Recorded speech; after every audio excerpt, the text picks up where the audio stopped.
Breaking news po mga kababayan, Attorney Kapunan at Attorney Ligutan, nasupalpal po ni Attorney Sison. Talagang sumabog sa galit ito dahil nga bawal ang anga-anga, hindi kami tanga. Ito ang sabi ni Attorney Sison na isa po sa mga lead counsel ni BP Sara. Talagang parang Marcoleta ito.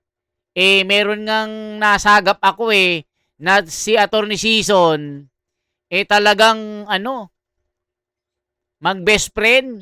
Mga kababayan, di ba yung minsan mga kaibigan mo matatalino, kung saan ka nakagrupo matalino ka din. Gaya ni Marcoleta, ganun din ang paninindigan ni Attorney Sison. Kaya dito, nasupalpal ang anga-anga na mga prosecution, puro gawa-gawang kwento, kaya binanatan ang muka ng katotohanan. Mga kababayan ko, eto na, nataranta, napa-walk out si Kapunan sa sobrang kaba at aburido. Hindi kayang saluhin yung banat ng abogado ni Sara. Naka po, si Sara Duterte napalundag sa tuwa Kaya si Marcoleta, dinalaw ni Sara Duterte Ilalayan na daw di umano O eto na mga kababayan, pakinggan po natin ang sagutan. Nagkagulo sa Senado mga kababayan. Talagang si Junior kabado na. Malapit na ang 2028. 2 taon na lang ang pagsasaya. Alaka. Ituloy natin mga kababayan kung magugulat kayo dito. Intends to ask from the defense. However, the more important manifestation that I would like to make today, Your Honor, is in relation to a social media post that I happened to see. And this was posted at 11:29 a.m. by one of the private prosecutors, Attorney Amando Virgil Ligutan. Post a principal or lawyers and law students know by heart. Misleading questions are not allowed even in cross-examination. Now, this was posted and picked up by Inquirer.net at 11:29 a.m. today. And I surmise that this has something to do with the exchange between the private prosecutor, Attorney Kapunan, and the defense counsel, Attorney Ferrer, on the matter of the cross-examination question that Attorney Ferrer asked the prosecution's witness. And I have here a transcript because I find it troubling that the private prosecutor would do this in the middle of a courtroom hearing.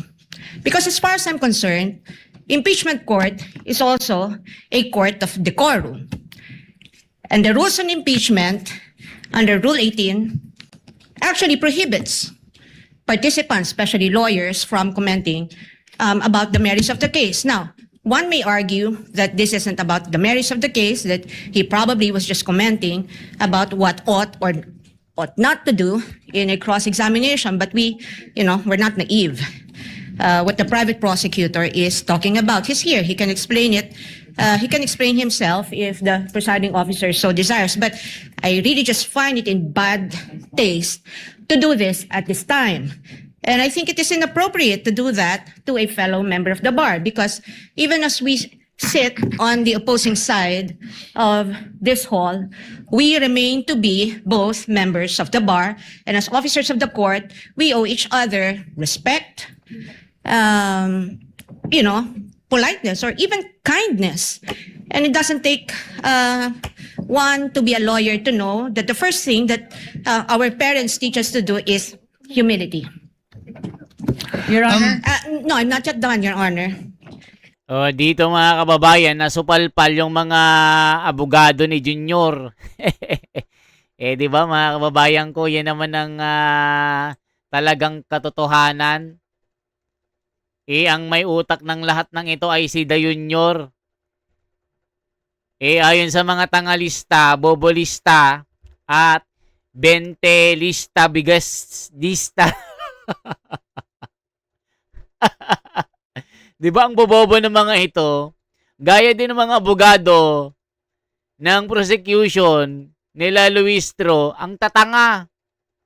Wala na namang maipakitang katibayan, walang matibay na magdidiin na mga ebidensya laban kay Sara. Hanggang ngayon mga kababayan nga. Para silang fishing expedition pa din. Isipin nyo mga kababayan, ang bobobo, yun ang sabi ni Sebastian Caloso ng Batangas. Binabahan na kami, puro kayo impeachment dyan. Sabi niya, kita nyo? Nako po, yari na ang mga bobolista dito. Iyakan na, talo na ang mga bobolista dito. Panalo na si Sara. In fact, I have asked one of our lawyers to review the actual transcript from the video that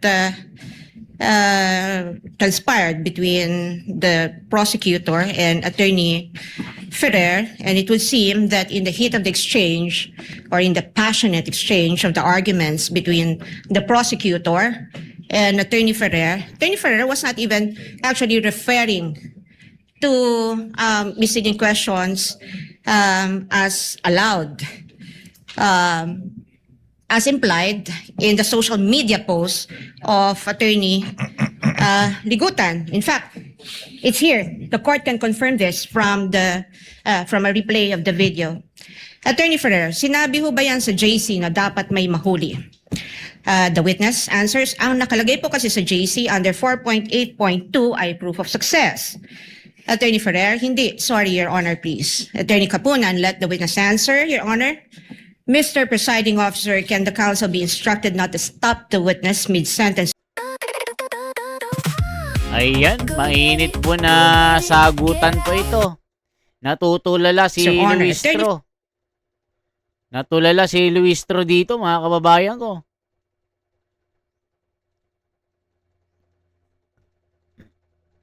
Talaga naman. Napadasal na lang siya, Luistro, Ano masasabi niyo, mga kababayan? Ito pa. Ferrer, Your Honor, please, can the witness be directed to just answer with yes or no?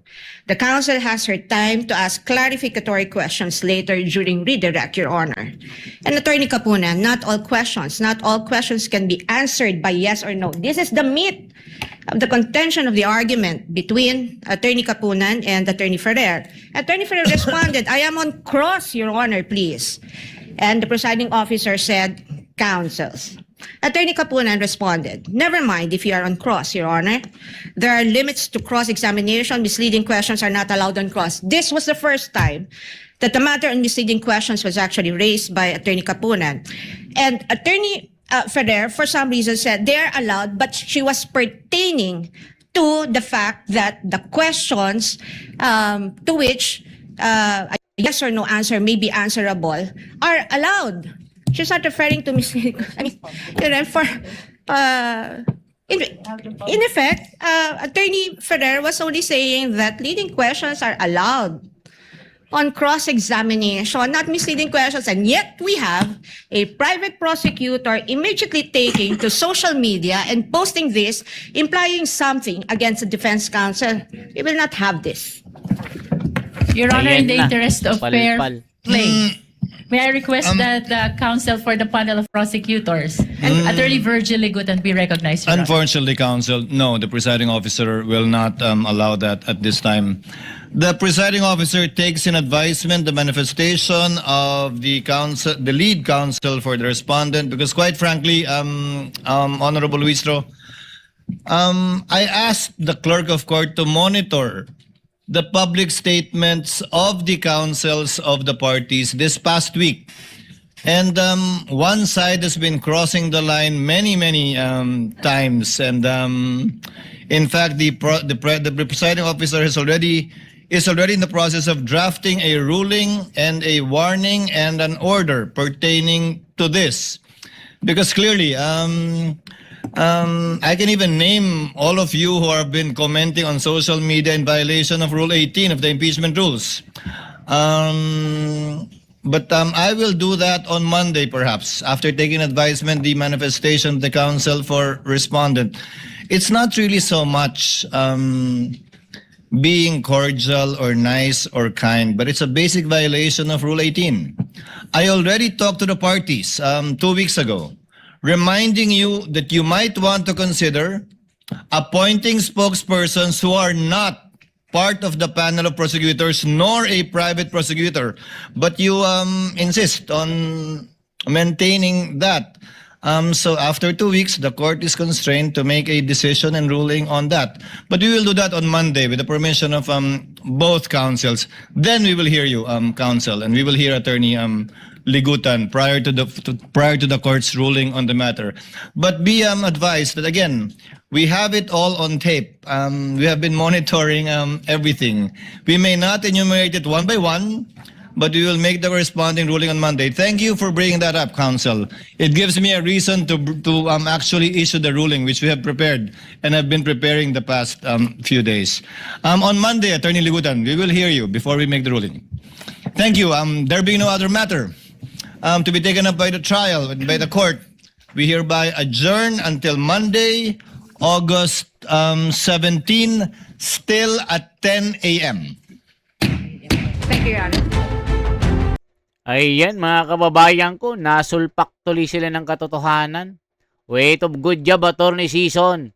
Para ko nakita si Senator Miriam Santiago, totoo naman eh. Kaysa naman dun sa nagbubuhat ng bangko, na si Luistro daw, susunod daw na Miriam. Nako po, ang daming tumaas ang kilay. Nako po.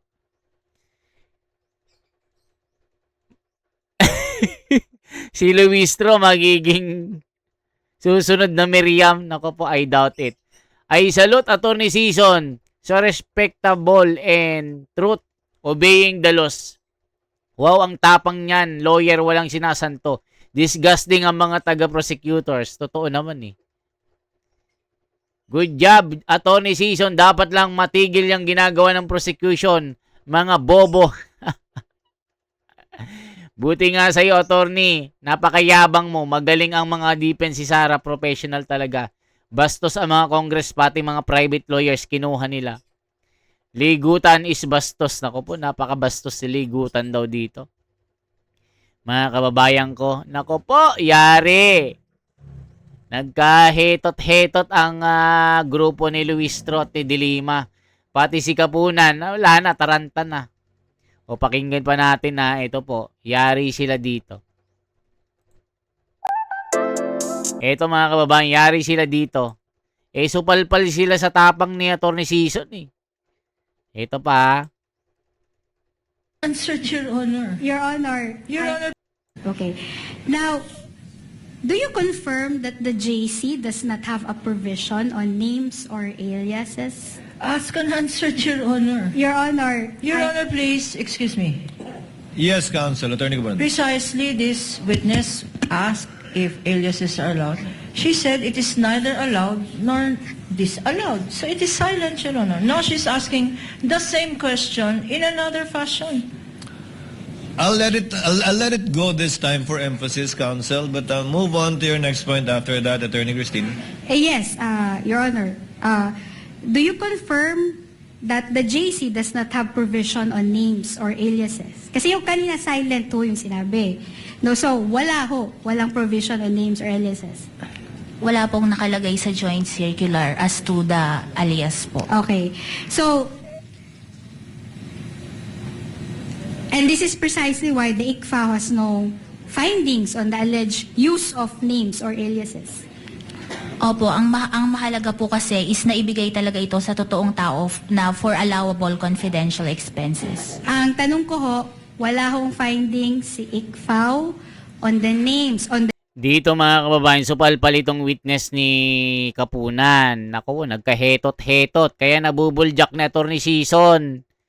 Kaya sasabihin ni Kapunan, anong misleading? Tignan nyo mga kababayan, mga engot-engot itong prosecution eh. the use of fictitious names or aliases. Nasa notices of disallowance po ba yun? Wala pong nakalagay sa Wala. notice of disallowance. Okay. So, I am showing you the first ND.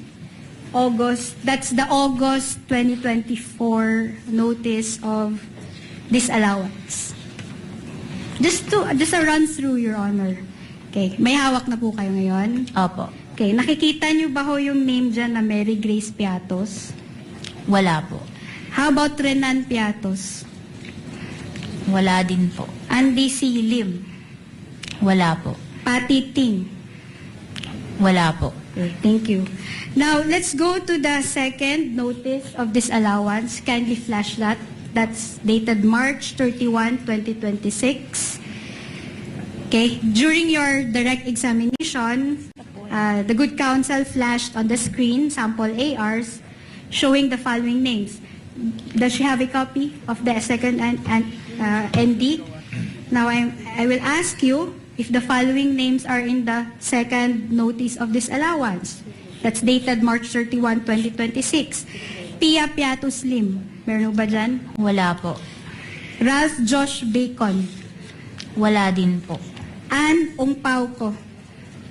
Wala po. Diane Maple Lapid. Wala din po. Miggy Mayo. Wala po. Kokoy Villamin. Wala po. Denise Tanya Escudero. Wala po sa notice of disallowance. Christine Applegate Estrada. Wala din po. Okay. Okay, so wala ho kayong findings doon. Gaya ng sinabi niyo kanina. Okay. So, may tanong ho ako sa inyo, no? Kung yung pangalan ho ba, if the name appears to be funny, does that automatically mean that the name is fictitious? Kasi nga, may mga flash po na ARs dito. Your Honor, please, the question is misleading.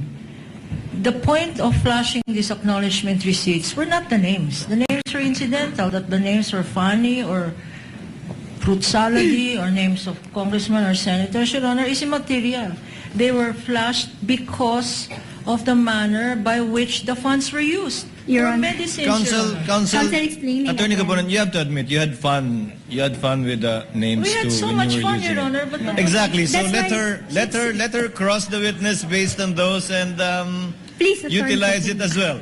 Yeah. Oh, so, ayun po. No, kung nakakatawa ho ba yung pangalan, automatic fictitious na yon. Your Honor, again, Yes, fictitious. counsel. Just for the record, fictitious is her own conclusion. We have made no such conclusion as regards to the name, except perhaps that they are funny. Your Honor, Well, counsel, actually, that's not entirely accurate because in the complaint, you did allude to the fact that some of the names were fictitious based on the PSA documents that you attached as an annex to the complaint, although you're not yet there. You haven't gotten there yet. Please continue, Attorney Cusin. yes. Attorney Caponan, give her share of fun with the names.